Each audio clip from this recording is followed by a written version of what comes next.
Hello. Hello, am I audible? Yes, sir, it is audible. Yes, sir. Okay. And the screen? Screen, Visible, sir. it is visible now? Yes, sir. Okay. Okay, so we'll move to the third lecture on unit number 2, where is flavors of machine learning. So we have already started this uh, unit, and we have seen some of the important part when it is about the machine learning systems. So we have seen the machine learning systems. There are three types of machine learning systems. The first one is a supervised machine learning systems. The other one is a unsupervised machine learning systems. And the third one is a reinforcement. So as far as supervised machine learning is concerned, we have seen there are two types of classification. That is, there are two types of types. One is a classification and the other one is a regression. And the data that is being used is a label data as far as supervised machine learning systems are concerned.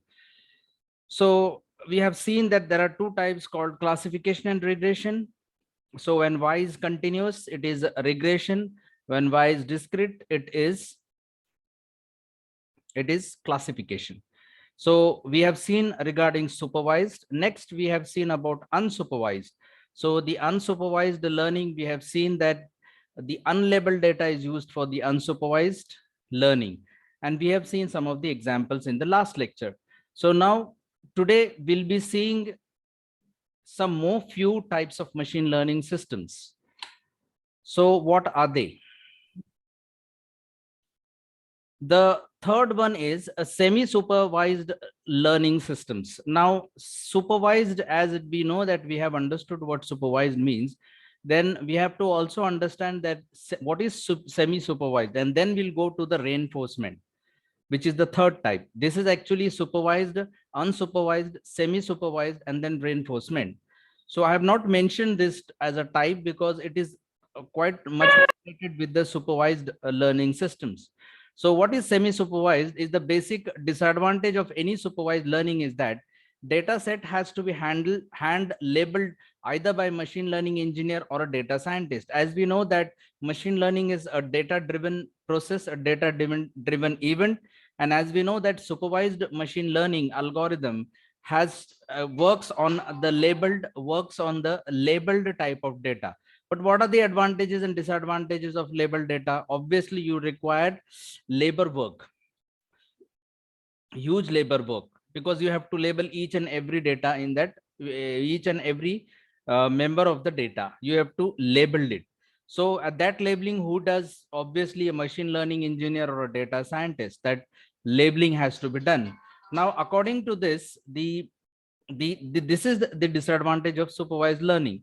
So I mean to say that if this is the disadvantage, then can we make some changes in this supervised in order to remove these drawbacks? So for that thing, semi-supervised learning can be coming into the picture. So this is very costly process, especially when dealing with large volume of data. So semi-supervised is costly, expensive. And as far as if the data is very large data, then it becomes expensive. The most basic disadvantage of any unsupervised learning is that the application spectrum is limited. So अभी वैसा देखा जाए तो supervise का issue ये है कि इसमें लेबर वर्क ज्यादा है, क्योंकि आपको हर एक डेटा को लेबलिंग करना पड़ेगा, और वो लेबलिंग के लिए आपको मशीन लर्निंग इंजीनियर्स लगेंगे, डेटा साइंटिस्ट लगेंगे, और ये कॉस्टली भी है because as it works on the large data. And the other disadvantages of the disadvantage of this unsupervised learning is that the application spectrum is limited. Obviously, as we are not labeling it, so it is going to be, we are not using the labeled data, hence the application spectrum is limited. To counter these disadvantages, the concept of semi supervised learning was introduced. So ये सारे drawbacks निकालने के लिए semi supervise learning का invention हुआ, यानी कि first हमने सुपरवाइज देखा, बाद में अनसुपरवाइज देखा, अभी हम जा रहे हैं सेमी सुपरवाइज में। तो इसमें क्या क्या चेंजेस होती है अब हम वो देखेंगे। Now this is how the semi supervised learning will work out. You can see in a figure there is a labeled data. So you can see that there is a labeling on each data. You have two categories and we are labeling the data. Then in the second figure, we are seeing labeled and unlabeled data. You can see there is one, the darker circles, the bigger circles are all labeled data. The triangles are labeled data, whereas there are other datas which are also unlabeled in between those labeled datas. Now, as far as supervised learning is concerned, so as far as it is labeled data, so we can easily distinguish between two categories. And in case of semi-supervised, you can see that it has labeled as well as unlabeled data, and we are able to distinguish it. So semi-supervised actually deals with labeled as well as unlabeled data, whereas supervised deals with only labeled data and unsupervised deals with only unlabeled data. So better way that if there is an in-between solution to use both labeled as well as unlabeled data together, then your learning becomes little easier. That is what the semi-supervised learning says about. What more comes to be under semi-supervised learning? It is partly supervised and partly unsupervised. If some learning samples are labeled but some other are not labeled, then it is called as semi-supervised learning. जैसे मैंने बताया कि कुछ label data है और कुछ unlabelled data है. यानी कि अगर एग्जाम्पल लिया जाए कि बहुत सारे बच्चे हैं तो उसमें से कुछ बच्चों को लेबल किया हुआ है और कुछ बच्चों को लेबल नहीं किया है. It makes use of a large amount of unlabeled data for training and small amount of labeled data for testing. तो अभी वो कैसे करता है काम कि भाई जब ट्रेनिंग करना हो तो वो अनलेबल्ड डेटा यूज करेगा और जब टेस्टिंग करना हो तो वो लेबल डेटा यूज करेगा. This is how the semi supervised is going to work out. Clear cut, it is a mixture of supervised and unsupervised learning. Then we can say that if some of the learning samples are labeled and the some are non-labeled, it is called as semi-supervised learning. It makes use of large amount of labeled data for training and small amount of data for testing. Semi-supervised learning is applied in cases where it is expensive to acquire a fully labeled data set, while more practical to label a small subset. तो ज्यादातर ये expensive है, इसका ये बड़ा नुकसान है, इसका भी ड्रॉबैक है. और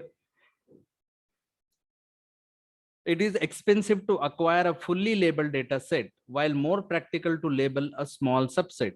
So ये एक्सपेंसिव कब है? जब आप फुल्ली लेबल डेटा सेट का इस्तेमाल करोगे इसके अंदर सेमी सुपरवाइज्ड.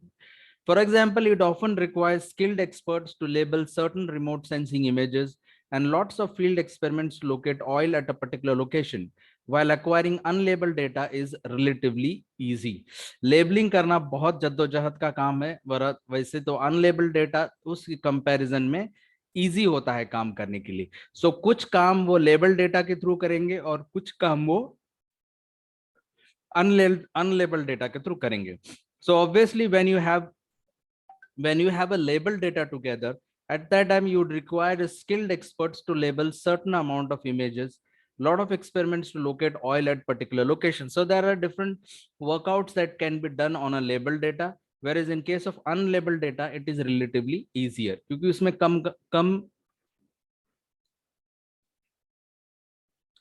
उसमें कम आपको कम वर्कआउट करना पड़ेगा अनलेबल्ड डेटा में, whereas in labeled data you have to work out a lot. It is having a labor work, it is having a little bit of labor work, and henceforth a semi-supervised learning is expensive, but it can use both label as well as unlabeled data. That is what we can say about.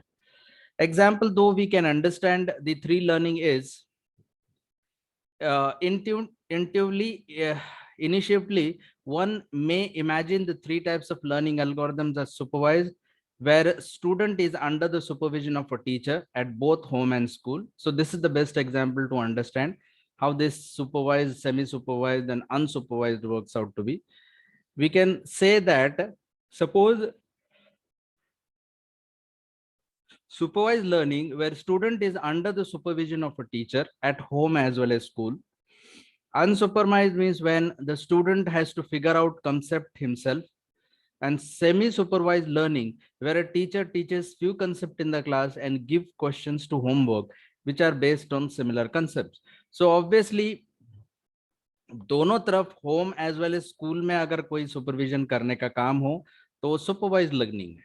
Unsupervised, where the student has to figure out a concept himself, whereas in case of semi-supervised learning, the teacher takes few of the concepts in the class, whereas few of the concepts it gives as a homework. So it is like an semi-supervised. So mostly what we follow in the school is semi-supervised, है ना. हम लोग क्या करते हैं, teachers क्या करते हैं, पढ़ाते हैं और कुछ पढ़ाने के बाद थोड़ा सा आपको होमवर्क देते हैं ताकि रिवीजन हो जाए. That is called as the semi-supervised. काय करो सामने लगा इसको. Okay, have you got it? Yes, sir.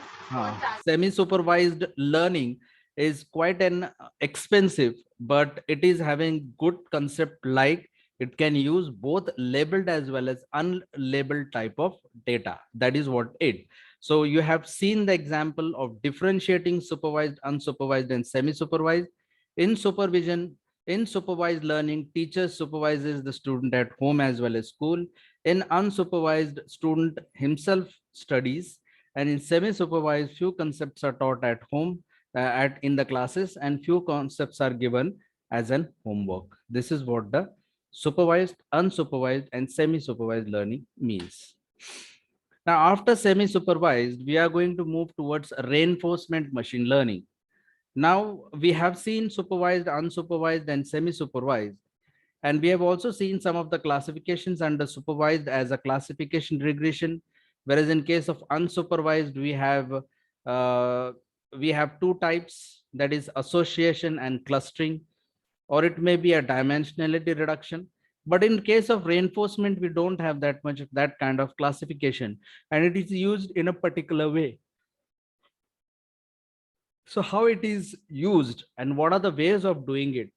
We are going to study the reinforcement learning. Reinforcement directly takes the inspiration from how human beings learn from data in their lives. Obviously, आप जो सीखते हो, जो आप पढ़ते हो, उससे आपको क्या सीख मिलती है लाइफ्स में, वही है reinforcement. Reinforcement का मतलब है कि how you get an inspired from getting data in your life, how human gets and studies all the things around, and then he gains an experience. So when he studies the things around, that means he is collecting the data that could be useful for the improvement on experience in their lives. Same thing what reinforcement learning does. It features an algorithm that improves upon itself and learns from new situations under trial and error basis. यानी कि ये clear cut completely खुद से करने वाला काम है. यानी कि क्या, स्टूडेंट जो है वो पूरी तरह से खुद पे निर्भर है. मतलब वो खुद बुक्स ला रहा है, वो खुद पढ़ाई कर रहा है, कुछ नई चीजें सीख रहा है, और ट्रायल एंड एरर बेस्ड पर वो चीजें कंसेप्ट को लेकर रहा है, एक्सपेरिमेंट कर रहा है कि भाई ऐसा करके देखते तो क्या रिजल्ट आएगा, वैसा करके देखते तो क्या रिजल्ट आएगा. Means the improvement is depending upon himself only, and he is learning from new situations, new data, and that too he is implementing as a trial and error method.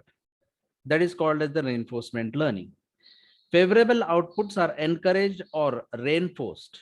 So जो outputs favorable है उसको हम encourage करेंगे कि भाई इसी तरह से पढ़ाई करो. यानी जो सब्जेक्ट वो पढ़ रहा है खुद से ट्रायल एरर बेसिस पे अलग अलग तरीके से पढ़ रहा है, तो उसका रिजल्ट ये आया कि he got 90%. So that means that is a favorable output. You are encouraging that output. That output is very good. So it's a favorable. And non-favorable outputs are discouraged or punished. अगर वो पढ़ाई अच्छी तरह से नहीं कर रहा है, उसका रिजल्ट अच्छा नहीं आ रहा है, तो that has to be discouraged. This is what the reinforcement learning says. So it completely learns by himself. He learns from the new situations, go by trial and error method, and improves. By improvement, if the output is good enough, you'll get favorable outputs. And if it is not so, then you'll get non-favorable outputs or discouraged outputs. Based on the psychological concepts of conditioning, reinforcement learning works by putting the algorithm in work environment with an interpreter and reward systems. So इसमें reward देने का बहुत एक अच्छा ये है कि भाई आपका सब कुछ अच्छी तरह से बन रहा है और आपको फेवरेबल आउटपुट मिल रहा है तो आपको रिवॉर्ड किया जाएगा. Now in what terms the reward is given? In every iteration of the algorithm, the output result is given to the interpreter, which decides whether the outcome is favorable or not. अब अगर आपको 90% मिल जाते हैं तो आप हर बार teacher के पास जाओगे और बोलोगे कि teacher see my I am having 90 marks, 90% of marks. So teacher says yes this is the favourable output. So she gives an award, she gives an reward like a gift to the student or a chocolate to the student or a Cadbury to the student. That's what the reward is about. But depending on what it depending upon the output result which is given, in this case the teacher is interpreter. So after every iteration of the algorithm, the output is given to the interpreter. The interpreter decides that whether output is favorable or not. That's how it works on. So आप काम करो, favourable output लाओ, reward ले लो. आप काम नहीं करोगे तो फेवरेबल आउटपुट आएगा नहीं, तो आपको रिवॉर्ड नहीं मिलेगा, यानी आप डिस्करेज हो जाएंगे. और आपका जो आउटपुट आ रहा है वो हर टेस्ट में चेक किया जा रहा है. जैसे यूनिट टेस्ट 1, आप टेस्ट 1 का रिजल्ट लेके जाओगे इंटरप्रेटर के पास, इंटरप्रेटर को बोलोगे क्या मेरा फेवरेबल आउटपुट है, he will say yes, reward will be given. Again next iteration यानी नेक्स्ट टेस्ट में फिर एक बार आपको जाएंगे, आप फिर बोलोगे कि क्या मेरा ये रिजल्ट अच्छा है, interpreter will say yes, favourable result. In the third you will again go, but this time the interpreter will no, the result is not good enough. So in this way, at every iteration you can check the output result from the interpreter and decides whether the output is favorable or not. This is all about reinforcement machine learning. It is totally different from what we have learned in supervised, unsupervised and semi-supervised. Now this is how the action is taken. So if you can look at the figure, there is an agent and there is an environment, there is state and there is reward. Okay, there is an agent through which the action is taken, that is AT, and from the environment the state ST is given and S and the reward RT is given to the agent. So what in which state goes to the agent?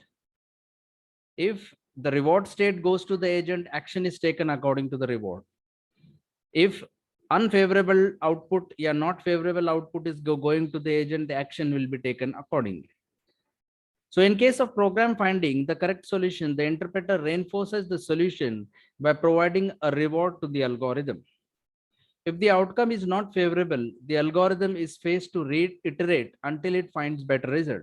So वो action तब तक लेता रहेगा जब तक उसका result आता नहीं. In most cases, the reward system is directly tied to the effectiveness of the result. So obviously, reward means by effective hai result favorable aa gaya, to uske it is directly tied with the effectiveness of the result. That is what it says. This is little bit more in depth.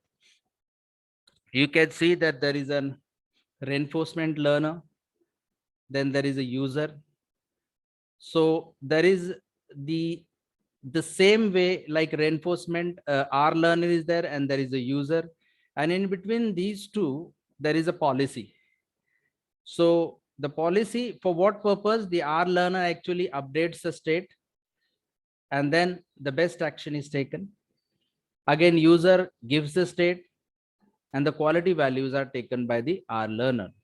So between two reinforcement things there is a policy, and according to the policy the action will be taken, right, in reinforcement learner as well as in the user. This is how the figure explains about. In typical reinforcement learning, use cases such as finding the shortest route between the 2 points on the map. So ये reinforcement कहाँ पर इस्तेमाल हो सकता है? So पहला ये use हो सकता है to find out the shortest route between 2 points on a map. The solution is not an absolute value. Obviously, एकदम आपको accurate तो नहीं मिलेगा. It will not be an absolute value. It will give a tentative value. Instead, it takes on a score of effectiveness expressed in the percentage value.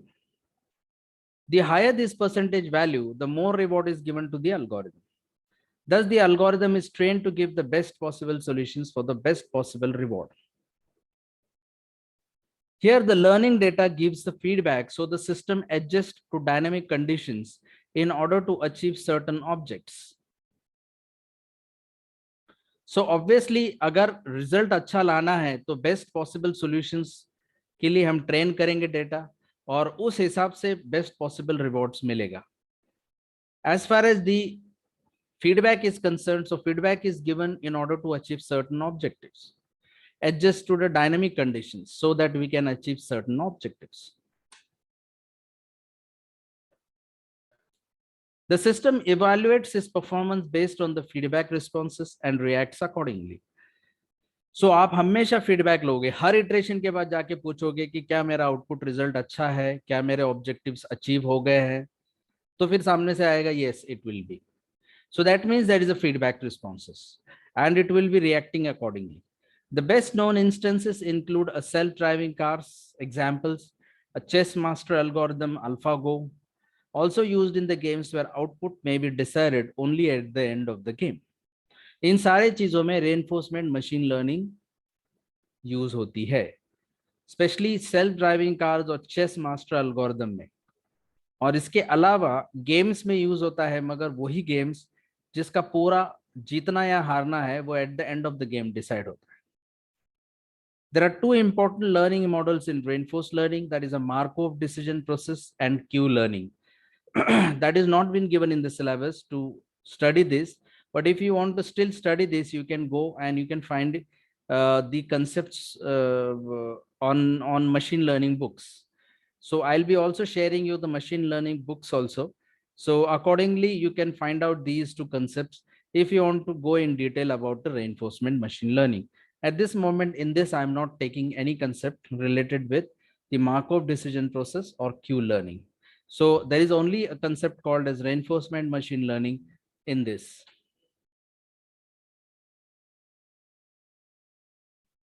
So this was all about reinforcement. So once again, we'll see a little bit. So this is the figure which will give you more idea.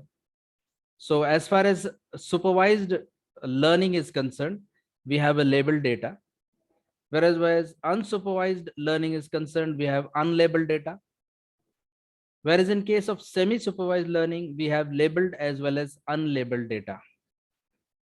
Although semi-supervised learning is inexpensive, that's what the drawback of semi-supervised learning is concerned.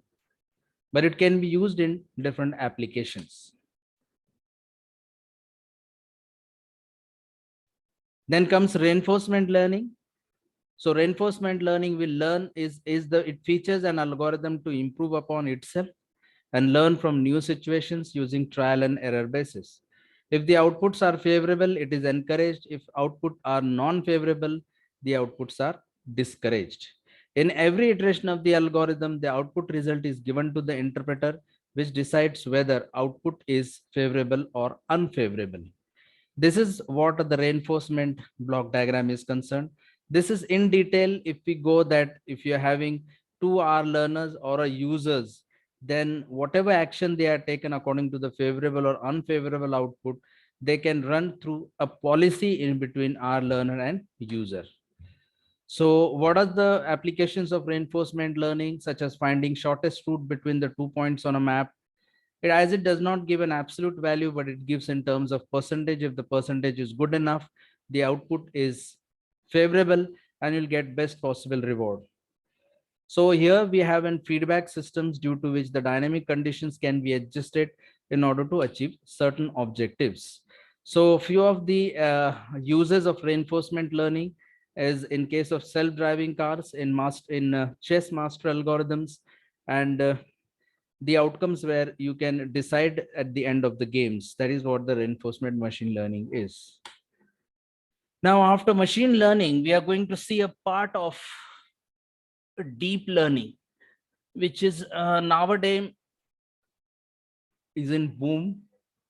So now we have been saying that we are moving from machine learning to deep learning. So the word itself says everything.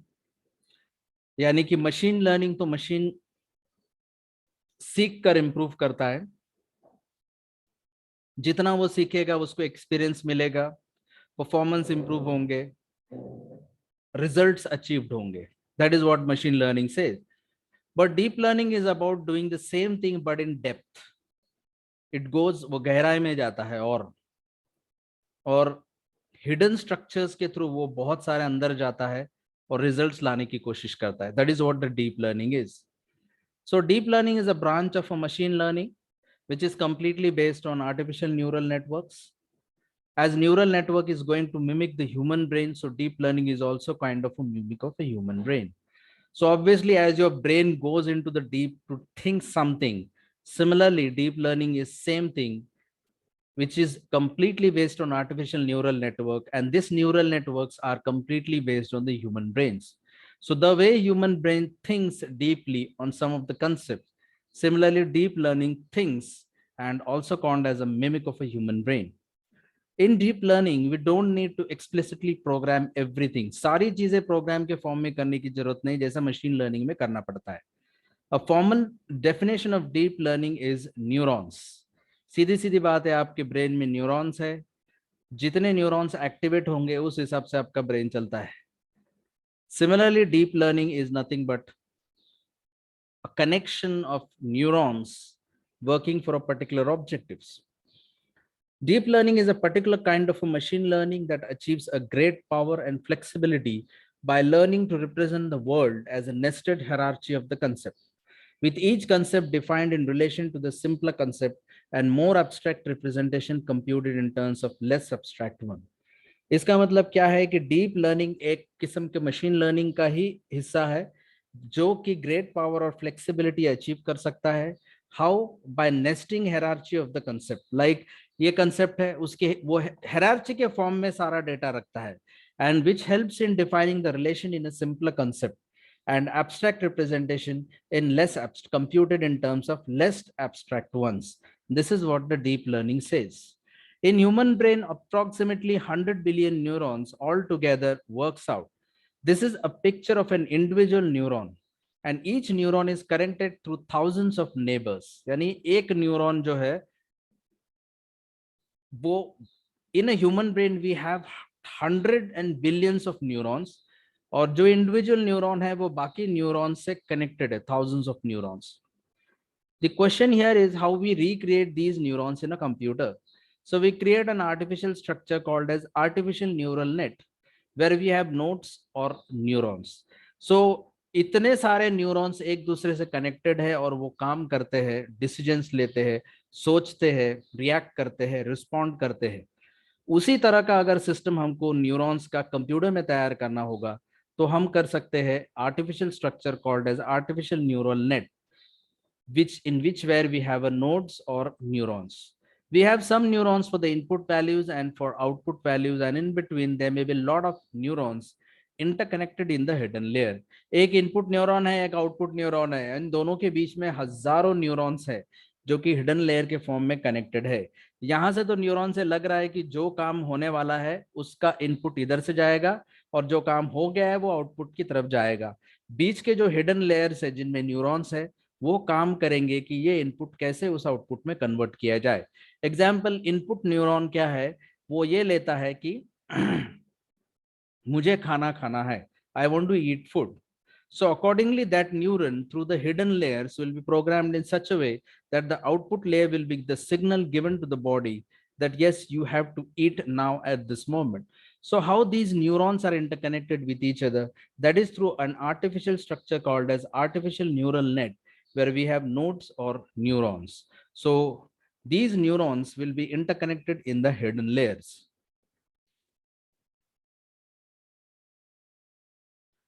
Now, how this relationship can be shown. So obviously there is a concept called machine learning, there is a concept called deep learning, and there is a concept called as artificial intelligence, जो AI. हम इन चीजों के बारे में जो पढ़ रहे हैं वो इनके बीच में कैसे रिलेशन है. सो आप देख सकते हैं ओवरऑल जो बड़ा सर्कल है उसमें आर्टिफिशियल इंटेलिजेंस है. That is the theory of development of computer systems able to perform tasks normally acquiring human intelligence. उस आर्टिफिशियल इंटेलिजेंस में एक पार्ट है called as machine learning, gives computers the ability to learn without being explicitly programmed. और उस machine learning में deep learning है, यानी कि machine learning algorithms with brain like logical structures of algorithm called artificial neural network. This is how the whole concept is. Obviously, it is the path that goes from an artificial neural network to artificial intelligence. If you could explain deep learning a little with an example how it could be, generally speaking, deep learning is a machine learning method that takes in an input X and uses to predict an output Y. As an example, we can take like given a stock prices of the past week as an input, many deep learning algorithm will try to predict the stock prices for the next week. यानी कि किसी भी stock को आप लोगे तो stock का जो प्राइस था वो कल क्या था और कल क्या था और कल क्या होगा. Yesterday and tomorrow you can predict. Given a large data set of input and output pairs, a deep learning algorithm will try to minimize the difference between its prediction and expected output. उसका काम ये है कि जो मैंने सोचा था वो और आउटपुट जो आया है इनके बीच का डिफरेंस मिनिमाइज करना. By doing this, it tries to learn the association pattern between given inputs and outputs, and then in turn allows deep learning model to generalize to input that it hasn't seen before. This is what the deep learning says. So once again, we'll bit revise what we have seen. So semi-supervised learning is a combination of a supervised and unsupervised learning. As we know that there is a disadvantage of supervised learning, that here you have to label each and every data by the engineers or the data scientist.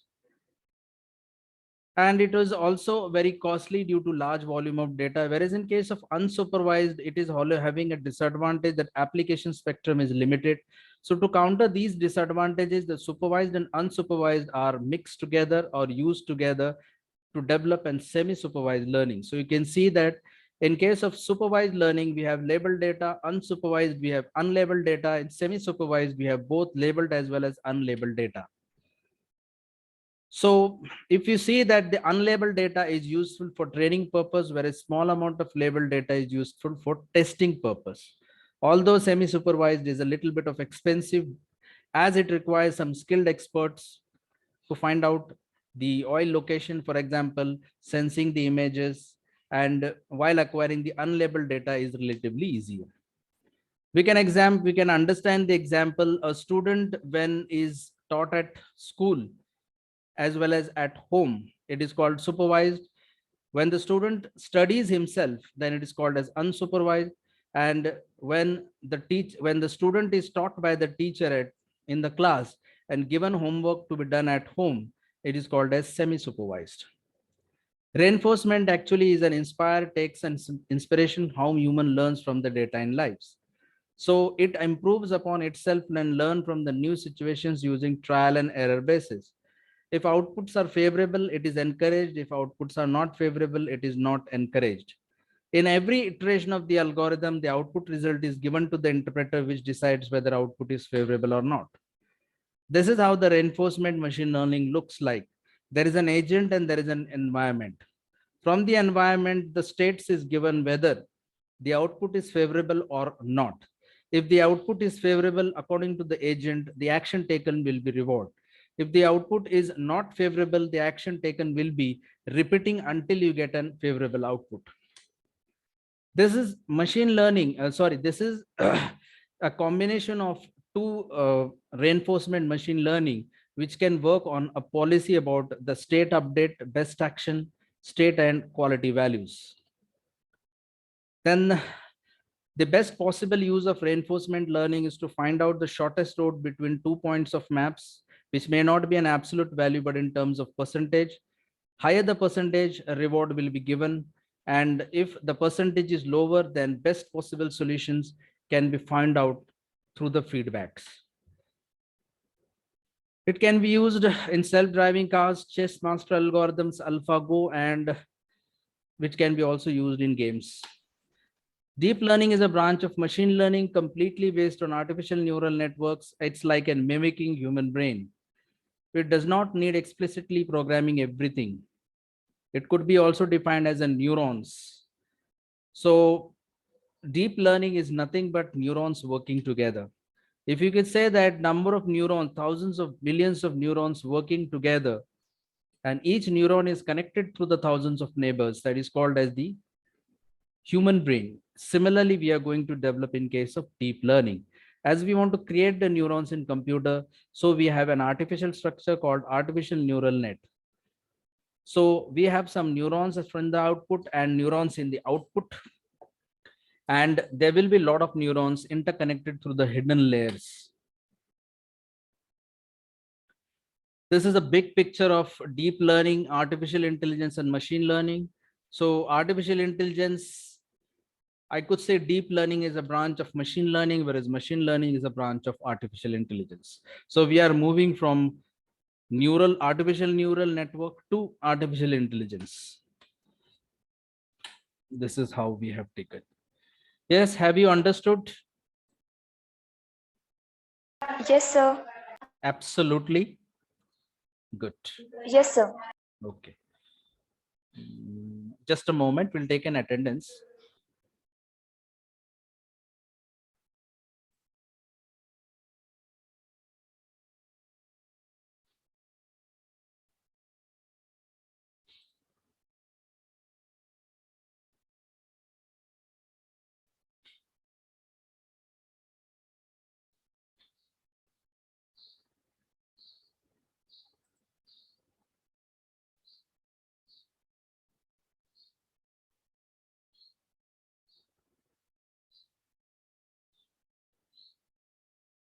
Kshitija Kamble, Present, sir.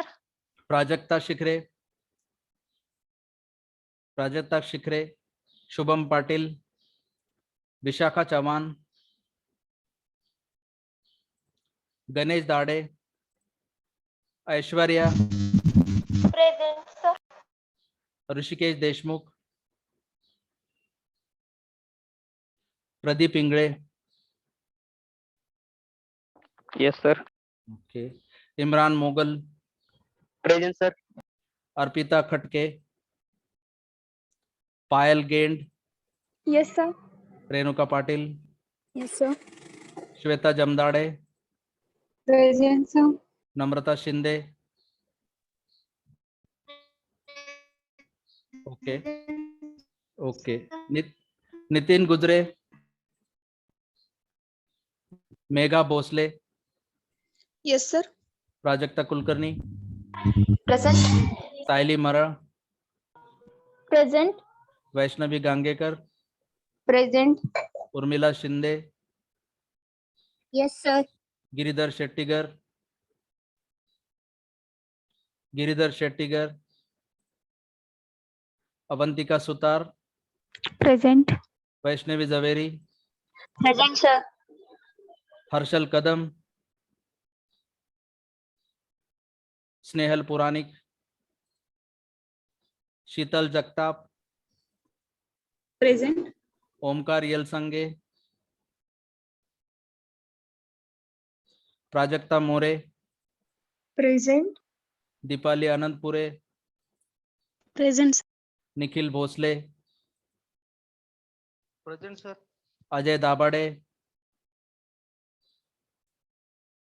Dabade, Prathamesh Vattamwar,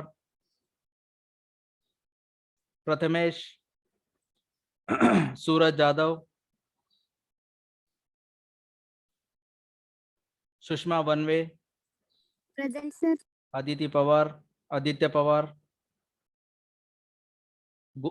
Gopal Kamble, Ashwini Doke, Present. Satyajit Mule, Meraj Pathan, Present, sir. Aarti धाड़वड़, Present, sir. Rishikesh Chauhan, Jayesh Ingle, Pragya Kshirsagar, Present. Utkarsha Chauhan, Rahul Sutar, Yes, sir. Lakshmi अलगी, Avinash Pawar, Vishakha माने, पायल Abhangrao, Yes, sir. Shilpa Yadav, Present. कुंज Patel, Present. अभिषेक माने, अभिषेक माने, पल्लवी माने, Prajakta Suryavanshi, present. Yogesh मांदा, Present, sir. Jayesh Khadde, Present. Mayur Jadvar, Present. Sunil Lendve, Present, sir. Amruta शिरळकर,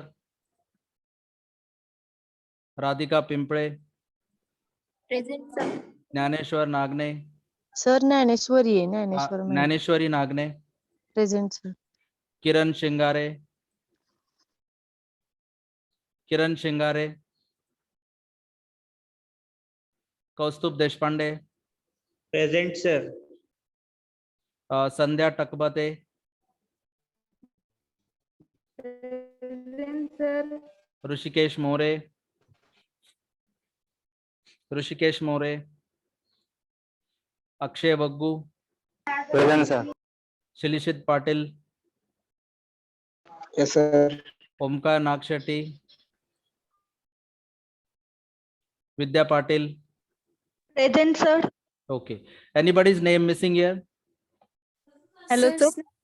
हाँ. Roll number 36. Roll number नका, नाव सांगा मला. प्राजक्ता. एक minute एकच मिनिट. प्राजक्ता आधी शोधतो मी. प्राजक्ता शिखरे का? हो सर.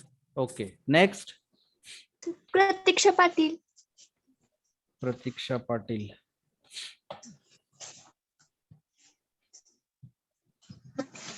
प्रतीक्षा Patil. Okay. Next. Pallavi Mane sir. Pallavi Mane. Pallavi Mane. Okay. Next. Snehal Puranik. Puranik Snehal present है. Okay. Next. Vishakha Chavan sir. Vishakha Chauhan. Okay. Vishakha Chauhan present. Next. Is it okay? Sir Utkarsh, तिचा माइक ऑन होत नाहीये। उत्कर्षा का? उत्कर्षा चौहान है का? Yes sir. ओके. ठीक है. और कोई रह गया है? एक बार देख लो प्लीज, अटेंडेंस देते रहो. डिफॉल्टर्स लिस्ट लग जाएगी. दूसरी बात यह है कि सीसी को जो लोग डिफॉल्टर्स में हैं उनके घर पे भेजा जाएगा. So it is all about the attendance also, your term work, your exams and everything, like oral exams, it may be practical exams के लिए आपको attendance लगना जरूरी है. 80% minimum attendance लगना जरूरी है. That is minimum I am saying. You have to be regularly attending all the things. That's what I want to say. Is it okay? Is it finalized? Okay.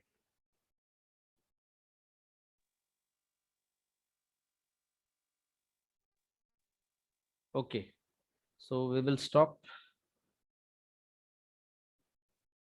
Hello sir. हाँ. Sir roll number 2 present है। Roll number 2. नाव काय बेटा तुमचं? लक्ष्मी आळगी। लक्ष्मी आळगी. एक minute. Okay. Done. Okay. Thank you all. Will stop here. Sir 65. 65. नाव सांगा बेटा तुमचं नाव. प्रथमेश वट्टमवार. हा, प्रथमेश वट्टमवार का? एकच मिनिट. मी शोधतो ते आणि मग सांगतो. Update.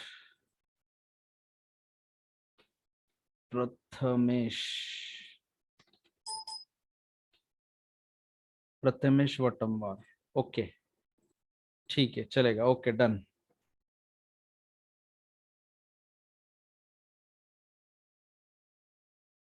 So we'll end here.